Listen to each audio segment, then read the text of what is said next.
With their leaders possibly weeks away from an historic summit, North Korea is warning the United States to tone down the rhetoric or risk ruining their recent diplomatic breakthroughs. According to state-run media, North Korea says the US is deliberately provoking the country and misleading public opinion by claiming sanctions have forced Pyongyang to the negotiating table. A foreign ministry spokesman reportedly called it a dangerous attempt to ruin the hard-won atmosphere of dialogue and bring the situation back to square one. Well, the spokesman says the country is willing to denuclearize because of the summit between North and South Korea, not because of US pressure. And this all comes ahead of a planned summit between President Donald Trump and Kim Jong-un. Alexandra Field joins us now live from Seoul with the very latest. Good to see you, Alexandra. So what impact might all this have on the upcoming face-to-face meeting between the two leaders? Well, Rosemary, I think we just need to regard this as the kind of rhetoric that we do periodically see coming from North Korea. Certainly, they have muted their criticism and the tone of their criticism against the United States in recent weeks or months.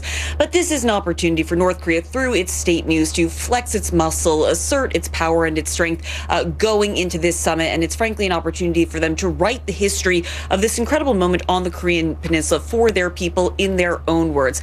Certainly, there's a natural dispute here about how this summit has come together, how this moment has come together, in which we will see Kim Jong-un and President Trump coming face to face, certainly something that no one would have expected. You have heard officials within the administration in the United States saying repeatedly that this moment is the result of economic sanctions and this international campaign of maximum pressure against North Korea. They consider it a diplomatic success that has been led by the United States. Certainly, North Korea is going to take a different position with their people and try to broadcast that on a more global level by saying that actually it's their own demonstration of power that has led to this moment. This is part of their effort, certainly, to build up their own leader's ability to lead inside that country. They're certainly going to give him credit for bringing North Korea to this point and for having this sort of calculation that has gotten us to this place.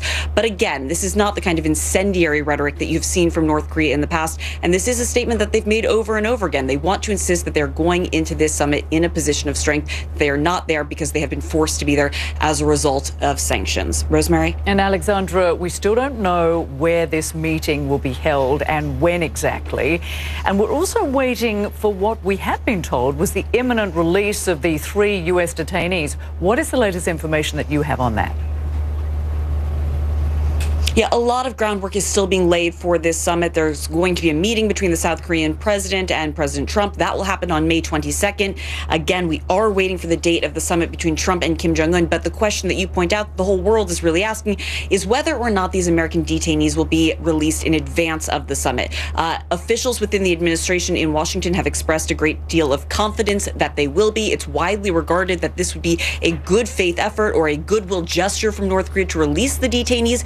It seemed so tantalizingly close just last week when the president's personal attorney, Rudy Giuliani, almost inexplicably announced that the men would be released last Thursday. That, of course, did not happen. Officials within the White House, officials within the State Department have not been able to confirm when a release could happen, but certainly they are remaining optimistic that North Korea will in fact make this gesture. They say it's something that would go a long way toward establishing the right kind of atmosphere for these historic talks set to take place soon. Yes, Rosemary? it most certainly would. Alexandra Field joining us live from Seoul in South Korea just after 3 o'clock in the afternoon. Thanks for that.